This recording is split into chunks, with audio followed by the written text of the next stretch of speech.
Long Ying tidak bisa menunggu lagi, dia membuka mulutnya dan mengeluarkan bola api.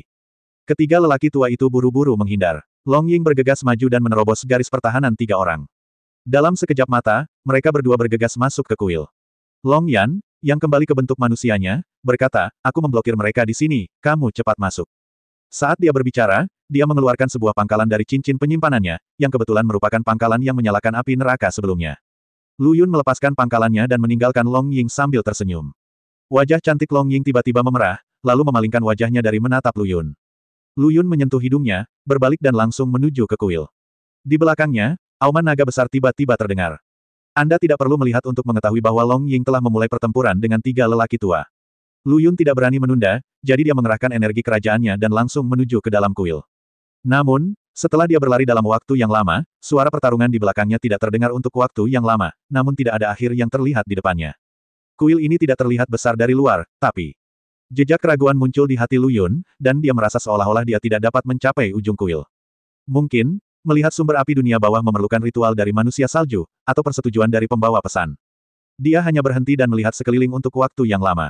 Kemudian, api gelap langsung tersulut olehnya, cahaya terang seketika menjadi lebih besar, dan apinya melesat langsung ke puncak kuil. Namun, pemandangan yang dibayangkan Lu Yun tidak terjadi. Betapapun hebatnya api neraka, ia tidak dapat mencairkan es yang ada di atas candi.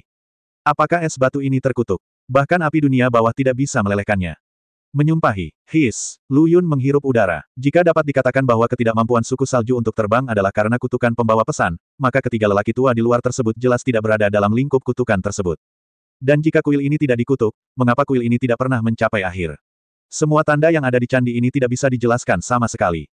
Lu Yun menyalakan api Yin Ming lagi, tetapi api itu juga tidak mampu mencairkan es apapun di kuil. Bagaimana cara mematahkan kutukan itu? Dia memikirkan kembali kisah yang diceritakan oleh Bapak Bangsa Tua, dan tiba-tiba teringat pada Raja Suku Salju. Mungkin aku terlalu terburu-buru. Alangkah baiknya jika aku bisa menanyakan informasi tentang raja mereka kepada orang-orang tua itu. Tapi sudah terlambat untuk mengatakan apapun sekarang. Jalan kembali telah mengubah penampilannya, dan dia tidak yakin apakah dia bisa menemukan pintu masuknya. Utusan surga, pemimpin suku salju, prajurit yang terbunuh, puncak gunung Gargonglong. Lu Yun sedang berbicara sambil memikirkan kembali saat dia mendapatkan api Yin Ming dalam ilusi. Dunia hitam dan putih. Bagaimana aku bisa melupakan ini? Dia buru-buru menyalakan kembali api Yin di tangan kirinya, dan api biru dan putih berayun di antara jari-jarinya, seperti peri yang menari. Dia menyalakan api Yang Ming di tangan kanannya lagi, dan menggabungkan kedua api Ming menjadi satu. Hal-hal aneh terjadi. Pemandangan di sekelilingnya berangsur-angsur berubah menjadi dunia lingkungan yang hitam putih. Parit putih dipenuhi warna hitam, yang membuat Lu Yun merasa seperti berada di lingkungan itu lagi. Terima kasih banyak, pahlawan hebat suku salju, Gagonlong. Senyuman muncul di sudut mulut Lu Yun. Dia tahu bahwa semua ini bukannya tidak berdasar. Petualangan di hutan es pasti merupakan anugerah yang diberikan kepadanya oleh pahlawan besar suku salju. Benar saja, Lu Yun melihat pintu masuk melingkar tidak jauh di depan. Dia berjalan cepat ke pintu masuk dan masuk tanpa ragu-ragu. Dalam sekejap mata, pemandangan di depannya berubah lagi. Dunia hitam putih menghilang, namun berubah menjadi dunia seputih salju. Berbalik, kegelapan muncul tidak jauh lagi. Di persimpangan dua warna, Lu Yun menemukan sebuah altar kecil. Berjalan ke tepi altar, di sisi tanah yang putih, altarnya berwarna hitam, dan di sisi tanah yang hitam, altarnya berwarna putih. Di atas altar, dudukan lampu teratai seukuran telapak tangan berwarna hitam dan putih. Di tengah dudukan lampu, terdapat nyala api redup, yang dengan keras kepala memancarkan vitalitas yang kuat. Lu Yun menatap api samar itu dengan rasa ingin tahu, bahkan tidak berani menghembuskan napas, karena takut napasnya sendiri akan memadamkan apinya. Setelah menaiki altar, Lu Yun duduk bersila di depan dudukan lampu. Saat ini, pikirannya setenang air, tanpa ada pikiran yang mengganggu. Pada saat yang sama, dia menelan pil Ming lagi. Saat dia menutup matanya, dia mengintegrasikan seluruh kesadarannya ke dalam jejak api. Kekuatan hidup yang kuat berkembang. Dia merasa kesadarannya meningkat beberapa kali dalam sekejap, yang mengejutkannya. Kenyamanan yang belum pernah ia rasakan sebelumnya membuatnya semakin betah. Di saat yang sama, dua api gelap di tubuhnya menyala dengan ganas. Dia merasa separuh tubuhnya berkobar seperti api, sementara separuh lainnya sedingin es. Perasaan ini sungguh menyakitkan. Namun, Lu Yun tenang, dan dia mampu menahan ujian setengah api dan es semacam ini. Ingin aku membuktikan kekuatanku. Ayo, Lu Yun mengerahkan energi kekaisaran di tubuhnya, seperti seorang biksu tua yang setengah sadar, menyilangkan tangan di depannya, menatap hidungnya dengan matanya, hidungnya di jantungnya, dan akhirnya dia benar-benar kesurupan.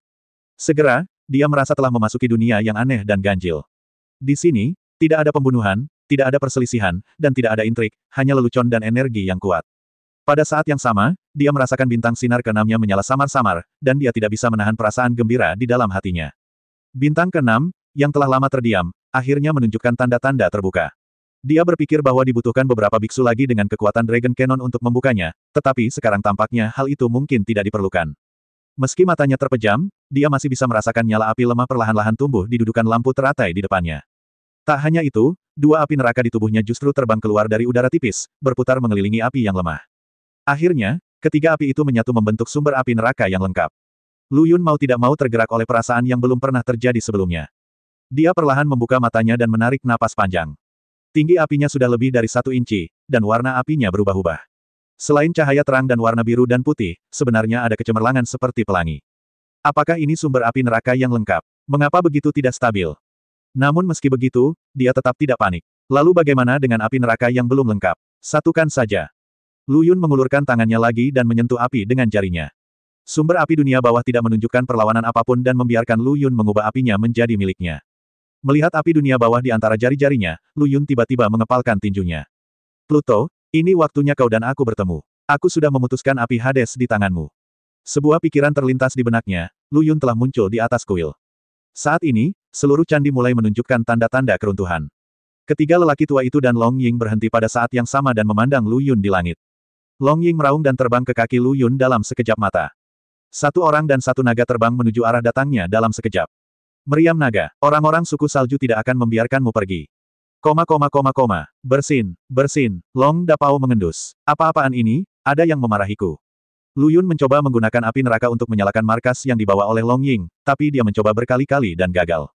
Dia mempertahankan penampilan meriam naga dan masih berdiri di atas kepala Long Ying. Mereka berdua tidak mengetahui kota Guangxia, tapi mengikuti ide Lu Yun dan langsung menuju pusat dunia bawah, kota dunia bawah. Meskipun Lu Yun memperoleh sumber api neraka, itu tidak lengkap. Long Ying telah mengatakan di awal bahwa Pluto juga ikut serta dalam api dunia bawah ini. Awalnya Lu Yun mengira api neraka di tangan Pluto dan Yu Wenian adalah sama, namun kini tampaknya api neraka di tangan Pluto memiliki asal-muasal yang besar. Karena mereka akan pergi ke kota Hades, lebih baik tidak membawa Luoli bersama mereka, lagi pula pangeran ketiga sedang berperang dengan Hades, jadi membawa mereka bersama mereka akan menjadi beban. Tubuh asli Long Ying sangat cepat, dan dia tiba di kota dunia bawah hanya dalam 1 bulan. Berbeda dengan apa yang dipikirkan Lu Yun, penjaga di kota Hades tidak ketat. Orang yang lewat bisa datang dan pergi sesuka hati tanpa diinterogasi oleh penjaga di depan gerbang kota. Setelah memasuki kota, saya mendengar berita menyebar di kalangan masyarakat tentang kemenangan Pluto.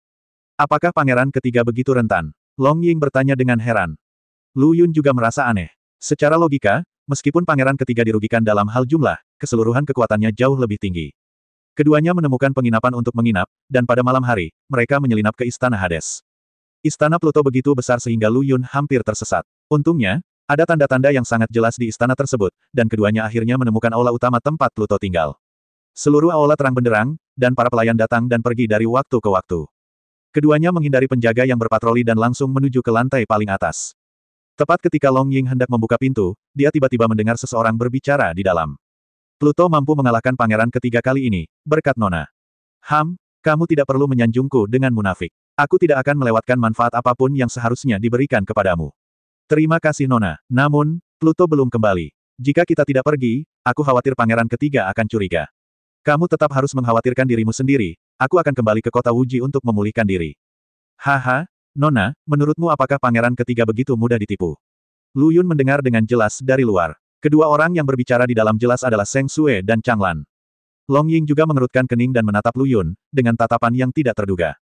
Tentu saja sulit untuk berbohong. Sama seperti Lu Yun, kakakku tahu bahwa dia tidak setia, tapi dia tetap mempercayakannya dengan tugas-tugas penting dan memberinya banyak keuntungan. Saya mengagumi pandangan ke depan dan pandangan ke depan pangeran ketiga. Jika dia bukan musuh, saya sangat ingin berteman baik dengannya. Lu Yun menarik Long Ying dan berbalik untuk pergi. Dia tidak bisa lagi tinggal di tempat ini. Percakapan antara keduanya barusan telah sepenuhnya menumbangkan kesadarannya. Kembali ke penginapan, Lu Yun mondar-mandir di dalam kamar. Mengapa mereka melakukan ini? Lu Yun bingung. Aku tidak mengerti apa yang terjadi denganmu, tapi aku merasa pangeran ketiga tidak hanya menginginkan posisi Pluto. Bagaimana mengatakannya? Pangeran ketiga menyatakan perang terhadap Pluto. Pangeran ketiga membuat keributan besar, tapi pihak Pluto diam. Apa maksudnya ini? Lu Yun berpikir sejenak. Maksudmu, ini semua hanya ilusi yang bisa dilihat dunia. Ya, Long Ying mengangguk penuh semangat. Ribuan mil jauhnya. Wilayah barat. Apakah masih belum ada kabar tentang anak itu Lu Yun? Kata pangeran ketiga dengan dingin. Kembali ke pangeran ketiga, saya baru saja mendapat kabar dari kota Kuangsha bahwa dua wanita di samping Lu Yun ditempatkan di sana oleh Long Ying. Lu Yun tidak pergi menjemput mereka. Tidak, pangeran ketiga mondar-mandir di kamp. Cukup lama. Hal yang tidak tahu berterima kasih ini. Pangeran ini telah memberinya begitu banyak manfaat, tapi dia bahkan tidak menyelesaikan permainan yang bagus denganku. Pangeran ketiga berkata dengan marah. Heihu terus menangkupkan tangannya, menundukkan kepala dan tidak berkata apa-apa. Turun dan segera laporkan berita apapun kepadaku. Macan hitam keluar dari kamp dan melihat ke arah kota Kuangsha. Saudara Lu, kamu di mana? Tak jauh dari situ, Su Ying berlari cepat. Jenderal, saya sudah melakukan semua yang Anda minta. Ayo, bawa aku menemuimu. Mereka berdua memanfaatkan kegelapan dan sampai di puncak gunung. Su Ying melihat sekeliling dan melihat tidak ada orang di sekitarnya, jadi dia mengeluarkan sebuah paket dari bawah batu besar di dekatnya. Membuka bungkusan itu, ada belati di dalamnya. Jenderal, saya tidak mengerti, mengapa Anda mendapatkan belati ini dari tempat lain. Jangan tanya apa yang tidak boleh kamu tanyakan. Semakin banyak kamu tahu, semakin cepat kamu mati. Macan hitam berkata dengan dingin, belati itu disembunyikan. Kamu bisa mendapatkannya lagi saat aku membutuhkannya. Su Ying menyembunyikan belatinya, keduanya melihat sekeliling, lalu turun gunung. Saat mereka berdua berjalan pergi, Peri Fei Yun muncul di hutan di sebelah batu besar. Lu Yun tidak meninggalkan kota Ming, tetapi menanyakan informasi di kota Ming. Bagaimanapun, ini adalah pusat dunia bawah, dan 3 agama dan 9 aliran ada di mana-mana. Dan Pluto hanya menutup mata terhadap situasi seperti itu, selama tidak mengganggu ketertiban dunia bawah. Menara Tianxiang. Disinilah Lu Yun mengetahui informasi jual beli. Orang luar mengatakan bahwa harga di sini adil dan orang-orangnya jujur. Orang yang bertanggung jawab menerima Lu Yun dan Long Ying adalah seorang peri. Bolehkah saya bertanya kepada kedua tamu ini, berita apa yang ingin Anda ketahui? Tanya peri sambil tersenyum. Lembah kupu-kupu. Lu Yun mengucapkan 3 kata. Namun, ketika peri mendengar kata lembah Baidi, senyuman asli di wajahnya langsung mengeras. Saya benar-benar minta maaf, kami di Menara Tianxiang tidak tahu apa-apa tentang berita tentang lembah Baidi. Saat dia mengatakan itu, peri mengeluarkan cincin penyimpanan dan mendorongnya ke depan Lu Yun. Haha, jika kamu tidak punya informasi untuk dijual ke pelanggan, kamu harus merugikan. Dari sudut pandang ini, bisnismu di Menara Tianxiang mungkin tidak akan bertahan lama, kan? Peri itu ragu-ragu untuk berbicara, tetapi memberi isyarat kepada Lu Yun untuk mengambil cincin penyimpanan dan pergi. Tamu tidak perlu mempermalukan pelayan. Peri lain turun dari tangga di dekatnya. Dia langsung mendatangi Lu Yun, mengangkat tangannya untuk melambaikan tangan pada peri yang menyapa Lu Yun, lalu mengambil cincin penyimpanan di atas meja. Jika Anda tidak dapat menjawab pertanyaan tamu, Anda harus memberikan kompensasi kepada tamu tersebut. Ini telah menjadi aturan kami di Menara Tianxiang selama bertahun-tahun. Tolong jangan menertawakan kami. Lu Yun tahu bahwa peri ini adalah bos di sini atau manajer di sini. Haha, mudah untuk mengatakannya. Saya, Long Kenon, menghargai ketulusan Menara Tianxiang Anda. Naga, meriam naga. Kamu bilang kamu meriam naga. Peri itu memandang Lu Yun dengan heran. Dia memiliki rambut pirang dan memakai kacamata hitam. Siapakah ini jika bukan orang yang ada di potret? Aku tidak ingin mengganti namaku, tapi aku tidak ingin mengganti nama keluargaku. Sama saja dengan Long Dapao. Bolehkah aku bertanya pada peri apakah kamu punya saran? Terkikik, mereka semua bilang kamu orang yang menarik, tapi sekarang sepertinya kamu memang begitu. Peri itu menutupi wajahnya dan terkekeh, aku tamu di sini, dan aku ingin melihat namamu. Karena itu, dia meletakkan cincin penyimpanan itu langsung ke tangan Lu Yun. Itu tamumu, bukan tamuku. Aku berhak untuk tidak menemuinya. Lu Yun berkata dengan nada menghina. Lalu, bagaimana jika emasnya banyak? Peri berkata, tamu itu membayar 500.000 koin emas, dan saya, Menara Tianxiang, akan memberimu 400.000. Hei, siapa yang kamu anggap remeh? Apakah aku, Long Dapao, kekurangan uang? Lu Yun berdiri dan berkata, jika kamu tidak mendapat kabar apapun dari lembah Baidi, maka aku akan pergi. Setelah itu, dia berbalik dan pergi tanpa memberi kesempatan pada pihak lain. Tamu, harap tunggu. Peri itu buru-buru menghentikan Lu Yun, ayo naik dan bicara jika ada yang ingin kamu katakan. Lu Yun berbalik dan menunjukkan senyuman penuh arti. Kamar pribadi di lantai 3. Peri itu secara pribadi menuangkan teh untuk Lu Yun dan Long Ying. Tamu, bukannya kita tidak punya berita tentang lembah Baidi, hanya saja lembah Baidi, hei. Peri itu menghela nafas, melihat tamu itu, dia seharusnya tidak berasal dari dunia bawahku, dan dia tidak boleh berasal dari dunia bawahku, tahu banyak tentang dunia bawah tanah kita. Apakah pesan-pesan ini gratis? Lu Yun mengambil cangkir teh dan menyesapnya. Peri itu tersenyum. Lembah ratusan kupu-kupu bisa dikatakan tabu di dunia bawah saat ini. 100 tahun yang lalu, pemilik lembah 100 kupu-kupu melakukan peristiwa yang menggemparkan dunia yang menjungkir-balikan seluruh dunia bawah. Belakangan, itu adalah Pluto yang mengambil tindakan sendiri untuk menenangkan kejadian tersebut.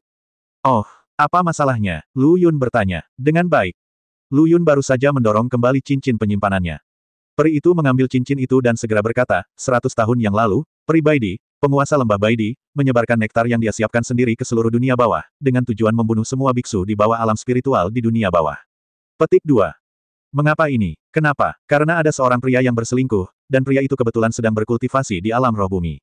Peri itu menjelaskan, awalnya Peri Baidi ingin menemukan pria itu dan membunuhnya, tetapi pria itu sepertinya menghilang tiba-tiba. Di mana? Tidak ada kabar darinya. Haha, Peri Baidi ini sangat kejam. Bagi pria yang tidak berperasaan, dia benar-benar membiarkan seluruh biksu dunia bawah dikuburkan bersamanya. Ya, kemudian Pluto menjadi marah dan menghancurkan semua nektar beracun tersebut. Namun, nektar tersebut menyebar bersama angin, dan banyak biksu yang sudah tertular. Akibatnya, banyak biksu yang meninggal. Jenis kelamin tidak terbagi, pria dan wanita yang tidak dapat dipisahkan. Peri melanjutkan, kemudian, karena terlalu banyak orang yang diracuni dan Pluto tidak dapat melakukan detoksifikasi, Pluto secara pribadi datang ke pintu dan meminta penjelasan dari Peri Baidi. Peri Baidi belum memulihkan amarahnya, jadi dia tidak mau memperhatikan Pluto.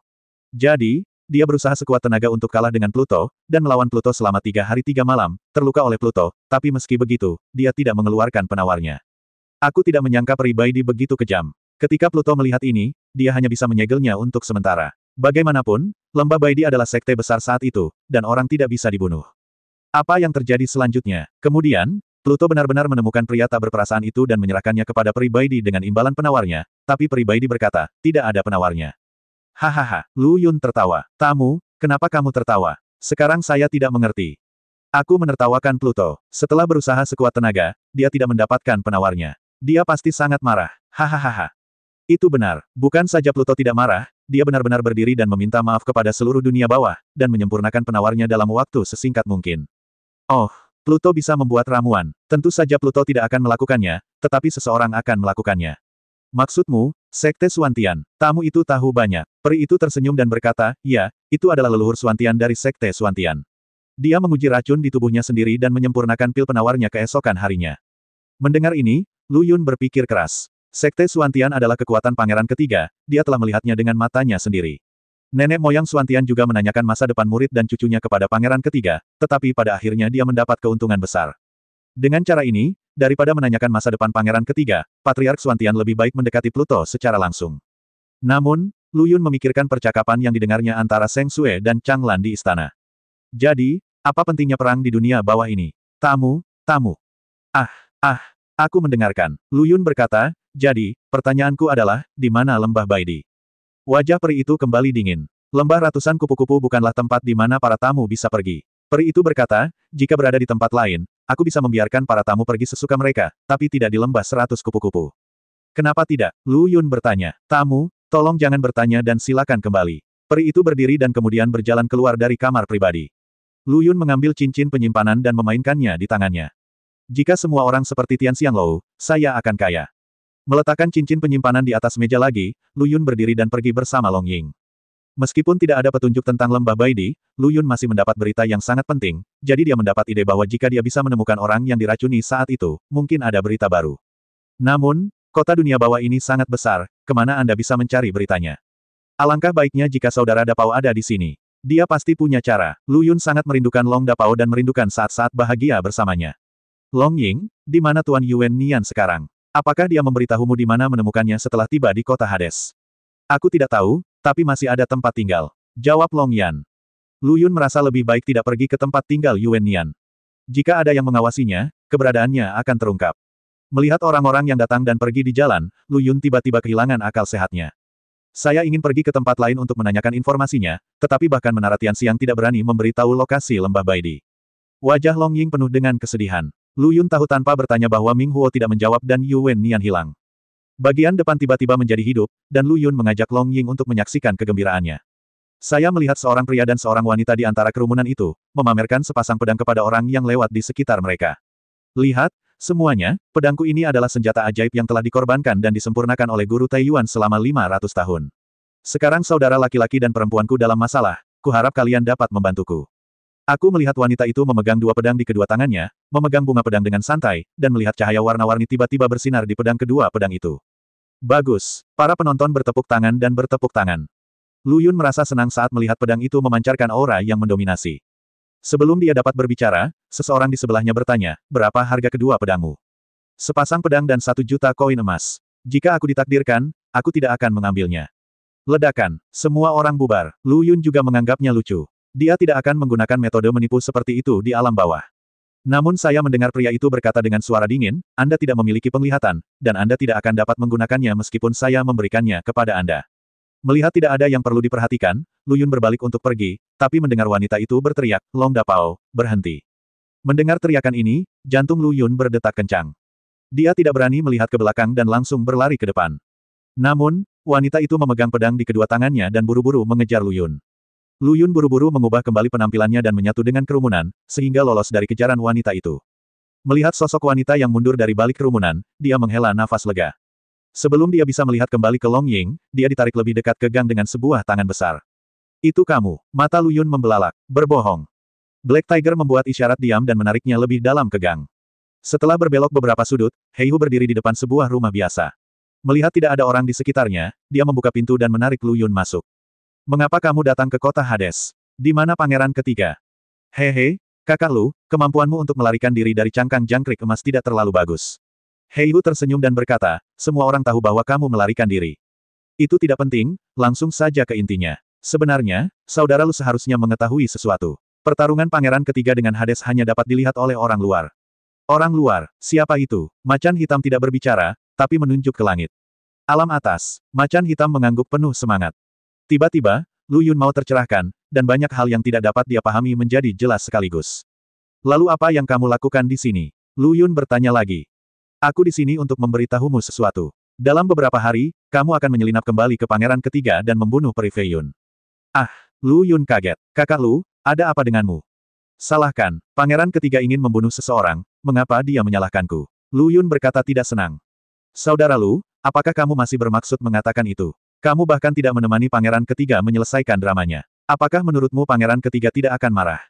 Tetapi, oke, ini yang diberikan pangeran ketiga padamu. Macan hitam mengeluarkan liontin giok hitam, pangeran ketiga tahu bahwa kamu sedang mencari lembah Baidi, jadi dia secara khusus memerintahkanku untuk memberikan liontin giok ini kepada saudara Lu. Oh, bisakah liontin giok ini menandai lokasi lembah Baidi? Itu tidak benar, tapi liontin giok ini adalah sertifikat sebuah pesta. Ini pesta lagi. Kalian orang-orang di dunia bawah cukup pandai dalam hal itu. Lu Yun berkata dengan wajah muram. Jangan salah paham, pesta ini berbeda dengan Gunung Suci. Macan hitam menjelaskan, pernahkah Anda mendengar tentang permaisuri Tianxiang di dunia bawah? Permaisuri Tianxiang belum pernah mendengarnya, tapi dia pernah ke Menara Tianxiang sekali. Menara Tianxiang milik permaisuri Tianxiang, kata Hei Hu sambil tersenyum. Ah, jadi, saudara Lu, kamu mau pergi atau tidak? Pergi. Lu Yun meraih liontin giok hitam itu. Pangeran ketiga juga berkata bahwa saat kamu pergi ke pesta permaisuri Tianxiang kali ini, kamu harus meminjam harta darinya. Apa sayang? Tianjipa, apa itu? Seperti namanya, sapu tangan rahasia secara alami digunakan untuk menyembunyikan rahasia-rahasia. Hei Hu berkata, kamu tidak perlu terlalu khawatir, ikuti saja instruksinya. Pangeran ketiga berkata bahwa dia akan mengambilnya, menjaga dua wanita di kota Kuangsha untukmu. Hati Lu Yun mencelos. Sepertinya tidak ada yang bisa luput dari pandangan pangeran ketiga. Tampaknya tidak ada cara untuk menghindari pesta permaisuri Tianxiang ini. Namun, menggunakan kedua saudara perempuannya sebagai ancaman membuatnya sangat tidak bahagia. Sejak awal mula alam bawah, tidak ada yang berani menantang saudara perempuannya, karena siapapun yang berani menantang ide mereka sudah mati. Kembalilah dan beritahu pangeran ketiga bahwa aku bisa pergi ke pesta permaisuri Tianxiang, tetapi jika dia menyentuh kedua saudara perempuanku, aku akan membunuhnya. Black Tiger tersenyum, tidak berkomitmen. Di mana permaisuri siang hari ini? Cheng Nan, kamu akan tahu kapan kamu pergi ke sana. Macan hitam selesai berbicara dan pergi. Saat ini, Lu Yun tidak perlu lagi menyamar, karena keberadaannya selalu berada di tangan orang lain, yang membuatnya sangat tidak bahagia. Meninggalkan halaman, Lu Yun menemukan Long Ying. Tanpa mengucapkan sepatah kata pun, dia menariknya dan berjalan menuju selatan kota. Long Ying tidak bertanya apapun dan hanya mengikutinya ke selatan kota. Di daerah selatan kota, tempat tinggal sebagian besar masyarakat miskin, sebuah bangunan terlihat jelas berdiri tegak tidak jauh dari situ. Lu Yun berjalan ke sana dengan cepat dan melihat sepasang makhluk abadi menjaga gerbang. Dia menunjukkan liontin giok hitamnya dan mengira Xiane akan memimpin, membawa mereka berdua ke dua kamar tamu. Permaisuri berkata, harap tunggu para tamu di sini, dan seseorang akan dikirim untuk mengundang Anda saat pesta dimulai. Setelah mengatakan itu, Xiane berjongkok dan pergi sendirian. Long Ying memiliki temperamen yang senang pergi beruntung. Ketika Lu Yun tidak mengatakan apa-apa, dia hanya duduk bersila di tanah dan berlatih. Lu Yun mengelus liontin giok itu sambil berpikir. Sejak dia datang ke dunia bawah, dia merasa ada tangan besar tak kasat mata yang selalu menuntun hidungnya. Tidak ada berita tentang Long Dapao, Chu Yao tidak ditemukan, dan kedua saudara perempuannya masih di bawah kendali mereka. Tidak, saya harus meningkatkan kultivasi saya secepat mungkin. Bagaimana saya bisa melindungi saudara perempuan saya jika saya tidak bisa mengendalikan nasib saya sendiri? Dia mengepalkan tangannya dan memegang liontin giok di tangannya. Sekarang, bintang keenamnya telah diaktifkan sepenuhnya, sejumlah besar energi kekaisaran telah memenuhi tubuhnya, dan dia telah dipromosikan ke tingkat ke-8. Terlebih lagi, saat dia bertarung dengan Sang Zi, tubuhnya mengalami transformasi kedua. Dibandingkan saat dia bertarung dengan Yin Yu, dia bisa mengendalikan tubuhnya dengan lebih baik. Tapi ini belum cukup. Pluto adalah kekuatan tempur tertinggi di dunia bawah. Jika dia menghadapinya, Lu Yun merasa dia tidak punya peluang untuk menang. Selain itu, sapu tangan rahasia dapat menyembunyikan rahasia surga. Rahasia-rahasia apa yang ingin disembunyikan oleh Pangeran Ketiga dan Hades? Siapa di dunia atas yang mendambakan dunia bawah? Permaisuri Tianxiang pasti mengetahui berita tentang Lembah Baidi. Inilah tujuan sebenarnya perjalanan Lu Yun. Setelah menunggu selama 3 hari penuh, akhirnya seseorang mengetuk pintu. Lu Yun membuka pintu, dan Xiane di luar pintu berkata dengan lembut, "Tamu, silakan ikut dengan saya." Long Ying berdiri dan meninggalkan ruang tamu bersama Lu Yun. Setelah berjalan melewati sekelompok paviliun dan paviliun, mata saya tiba-tiba terbuka. Saya melihat sebuah aula besar berdiri di ruang terbuka di depan saya. Sudah banyak orang berdiri di luar aula utama. Lu Yun melihat sekeliling dan melihat bahwa memang ada 3 agama dan 9 sekolah, dan ada berbagai macam orang. Menarik Long Ying ke pojok, Lu Yun mulai mengamati orang-orang ini. Tidak lama kemudian, Xiane muncul di aula dan mempersilakan semua orang masuk. Bagian dalam seluruh aula sangat luas, dan kursi untuk tamu dibagi menjadi 4 area. Lu Yun tidak menyangka liontin giok hitam di tangannya akan memungkinkan dia duduk di sudut yang dekat dengan semua orang. Melihat ekspresi iri di wajah orang lain, Lu Yun menganggapnya lucu. Kali ini, Xiane menawarkan teh dan buah-buahan, tetapi tidak ada penonton yang mengambil tindakan. Lu Yun tidak terlalu peduli, dia mengambil sepotong buah dan memasukkannya ke dalam mulutnya, yang langsung mengundang ejekan semua orang. Apa yang lucu? Kamu tidak berani memakannya, tapi aku berani memakannya. Lalu dia menuangkan tehnya sendiri dan meminumnya dalam sekali teguk. Permaisuri Tianxiang telah tiba. Saat dia sedang makan dan minum, Yuxiane berteriak pelan. Lu Yun mendongak bersama semua orang dan melihat sekelompok wanita abadi berjalan keluar dari aula. Saya mendengar semua orang di aula berteriak serempak, "Selamat datang di Ratu Tianxiang." Semuanya, silakan duduk. Permaisuri Tianxiang menekankan tangannya dengan lembut, "Pesta hari ini, saya hanya punya satu permintaan." Saya melihat sekeliling ke semua orang. Siapapun yang bisa membantuku memecahkan misteri ini, aku akan menjanjikan apapun padanya. Terjadi keributan di tempat kejadian. Permaisuri sebenarnya bisa mengucapkan kata-kata seperti itu. Sepertinya masalah ini tidak sepele. Ketika ada kesempatan, saya tidak bisa menghentikannya. Saya tidak tahu mengapa permaisuri terjebak. Haha, bisakah masalahmu diselesaikan begitu saja? Aku khawatir kamu belum bangun.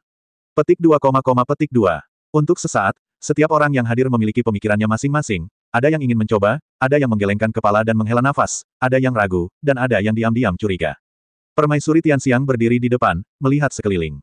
Setelah beberapa saat, tidak ada yang berdiri untuk menjawab. Namun, seseorang berdiri dan berbicara, "Saya tidak tahu kesulitan apa yang ratu saya hadapi, tetapi saya tidak akan membiarkan semua orang mendengarnya. Bagaimanapun, kekuatan satu orang terbatas, tetapi ada begitu banyak orang yang mampu di sini, yang akan selalu membantu ratuku menemukan solusinya. Ya, sebaiknya aku mengatakannya dulu, aku akan memikirkannya dulu." Permaisuri Tianxiang mengerutkan kening dan berpikir lama. "Kalau begitu, izinkan saya memberitahu Anda sesuatu." Permaisuri Tianxiang berjalan ke arah kerumunan dan kemudian berkata dengan lembut, "Jalan surga tidak terbatas. 3.000 dunia mengembangkan segala sesuatu. Sekarang, dunia bawah sedang sekarat. Saya berani bertanya, semuanya apakah ada cara?" Puff, teh di mulut Lu Yun disemprotkan ke seluruh orang di depannya. "Hei, nak, apakah kamu bosan hidup?" Orang di depan tiba-tiba berbalik. Lu Yun mengulurkan satu tangan dan menjabatnya, lalu dengan cepat menyeka mulutnya dengan tangan lainnya. Namun, mata semua orang tertuju padanya. Terjadinya hal seperti itu di pesta Permaisuri Tianxiang hanyalah sebuah penghinaan terhadap Permaisuri Tianxiang. "Rekan Tao, apakah tehku rasanya tidak enak?" tanya Permaisuri Tianxiang. Tidak, mohon jangan salah paham." Lu Yun buru-buru menjelaskan, "Yang mulia benar, semuanya membusuk. Ini adalah fakta yang tidak terbantahkan." Lu Yun berdeham. "Mengenai apa yang terjadi di dunia bawah, saya khawatir itu bukan terserah Anda dan saya. Semuanya tergantung pada kehendak Tuhan." Lu Yun melanjutkan, "Permaisuri Tianxiang, mohon jangan terlalu keberatan jika saya mengatakan sesuatu." "Berbicara, Yang Mulia, agak tidak berdasar untuk merasa khawatir." Lu Yun berkata dengan serius. "Oh, kenapa kamu khawatir?" Lu Yun terkejut dan tiba-tiba menyadari bahwa, kekhawatiran tidak berdasar, ini adalah kata dari dunia bawah. Namun, dia tidak bisa menjelaskannya secara langsung. "Dengan baik, maksudmu, aku punya terlalu banyak kendali." Permaisuri Tianxiang menjentikkan lengan bajunya dan membuang muka. Lu Yun benar-benar ingin menamparkan wajahnya sendiri. Macan hitam menyuruhnya datang ke Permaisuri Tianxiang untuk meminjam pagoda Tianji, tapi sekarang dia telah menyinggung seseorang. Permaisuri, bukan itu yang saya maksud. Sebenarnya, Anda dan saya tidak bisa mengendalikan apa yang terjadi pada dunia atau dunia bawah, bukan? Permaisuri Tianxiang tidak menjawab, dia mengulurkan tangannya, dan seekor burung kecil tiba-tiba muncul di tangannya. Burung kecil ini berubah dengan kecepatan yang terlihat dengan mata telanjang, dari lahir hingga mati hanya dalam sekejap. Semua orang yang hadir melihat tindakan Permaisuri Tianxiang dengan heran, tidak tahu apa yang akan dia lakukan. Lu Yun mengambil satu langkah ke depan dan mendatangi Permaisuri Tianxiang. Dia juga mengulurkan tangannya dan menyinari tangannya. Dengan sedikit energi kerajaan, Lu Yun menatap telapak tangan Permaisuri Tianxiang, dan secara ajaib membuat burung kecil itu hidup kembali. Permaisuri Tianxiang terkejut. Semua orang yang hadir langsung menjadi gila. Apa latar belakang anak ini? Dia benar-benar mematahkan mantra Permaisuri Tianxiang. Luar biasa. Keterampilan apa yang digunakan anak itu? Petik 2, petik 2. Ada perbedaan pendapat selama beberapa waktu. Secara alami bangsawan, Lu Yun mengangguk. Ikutlah denganku. Permaisuri Tianxiang berkata, Cai Yue, sambut para tamu.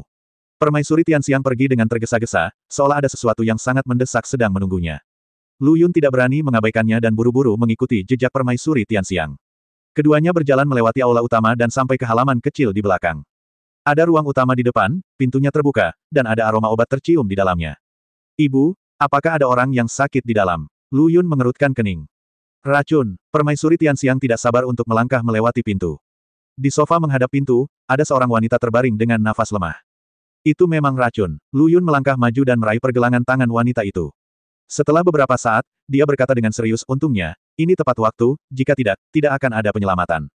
Tubuh wanita itu mulai membengkak, dan Lu Yun menggunakan energi kekaisarannya untuk menekannya. Baru setelah tubuh wanita itu stabil, Lu Yun menghela nafas lega. Apakah ada bantuan? Permaisuri Tianxiang bertanya. Lu Yun menangkupkan tangannya dan segera duduk di tepi sofa. Lalu, ia melahirkan jari telunjuk kanannya. Engah. Api yang Ming langsung menyala, dan cahaya terang menyebar ke segala arah, tetapi tubuh wanita di sofa bergetar. Ming Huo, nak, siapa kamu? Permaisuri Tianxiang bertanya. Lu Yun tidak menjawab, tapi mendekatkan jari telunjuknya ke perut wanita itu, sambil merangsang energi kekaisaran. Saya melihat permukaan adonan yang Ming Huo benar-benar terbakar ke bawah. Di saat yang sama, pakaian di perut wanita itu tiba-tiba bergerak. Lu Yun meningkatkan keluaran energi kekaisaran, dan Yang Ming Huo telah menembus pakaian wanita itu. Ah, seru wanita itu, tubuhnya gemetar. Jika kamu tidak percaya padaku, jangan keluar. Lu Yun mengaktifkan energi kekaisaran lagi, dan Yang Ming Huo telah memasuki tubuh wanita itu, dan tubuh wanita itu bergetar lebih hebat lagi. Pada saat ini, seekor cacing gu yang panjangnya lebih dari 2 kaki tiba-tiba muncul dari perut bagian bawah wanita tersebut. Lu Yun memiliki mata yang cepat dan tangan yang cepat dan menyalakannya langsung dengan Yang Ming Huo. Engah. Sebelum serangga gu bisa bergerak, ia langsung dihancurkan oleh Yang Ming Huo. Hah, ini adalah pertama kalinya Lu Yun menggunakan api neraka untuk mendetoksifikasi dirinya sejak dia mendapatkannya. Permaisuri Tianxiang memandang Lu Yun dengan heran dan tidak berkata apa-apa untuk waktu yang lama. Lu Yun mengambil Yang Ming Huo, berdiri dan menangkupkan tangannya dan berkata, untungnya, saya tidak memalukan. Yang mulia bisa memeriksa tubuhnya. Setelah mengatakan itu, Lu Yun berbalik dan berjalan keluar pintu. Bagaimanapun, itu adalah wanita yang dirasuki racun, dan selalu tidak nyaman baginya untuk tinggal. Cukup lama, Permaisuri Tianxiang keluar. Terima kasih, rekan Tao, karena telah datang menyelamatkan. Yang mulia, sama-sama. Awalnya, saya hanya ingin menggunakan energi kerajaan di tubuh Anda untuk menekan racun, tapi saya tidak menyangka rekan Tao itu benar-benar bisa menghilangkan racun itu sepenuhnya. Yang mulia, ini hanya kebetulan. Rekan Tao, bolehkah saya bertanya? Mudah untuk mengatakannya, namaku Lu Yun. Lu Yun, katakan padaku, apa yang kamu ingin aku janjikan padamu? Selama aku bisa melakukannya, tanyakan saja. Lu Yun menangkupkan tinjunya pada Permaisuri Tianxiang, sejujurnya, saya diperintahkan oleh Pangeran Ketiga untuk meminjam sapu tangan rahasia dari Permaisuri. Pangeran Ketiga, mata Permaisuri Tianxiang membelalak, jika Anda tidak ingin meminjamnya, silakan ajukan permintaan lagi. Ini, Lu Yun akhirnya menemukan jawabannya. Tampaknya Permaisuri Tianxiang harus menghadapi Pangeran Ketiga. Jika tidak, mengapa Permaisuri Tianxiang akan marah ketika dia menyebut Pangeran Ketiga? Macan hitam ini nyata. Biarkan saja dia meminjam sesuatu. Mengapa tidak menjelaskan sebab dan akibat kepadanya dengan jelas? Ibu, saya tidak akan meminjamnya jika saya tidak mau, tidak perlu bicara lebih banyak. Permaisuri Tianxiang berkata dengan wajah gelap, jika Anda tidak memintanya, silakan saja.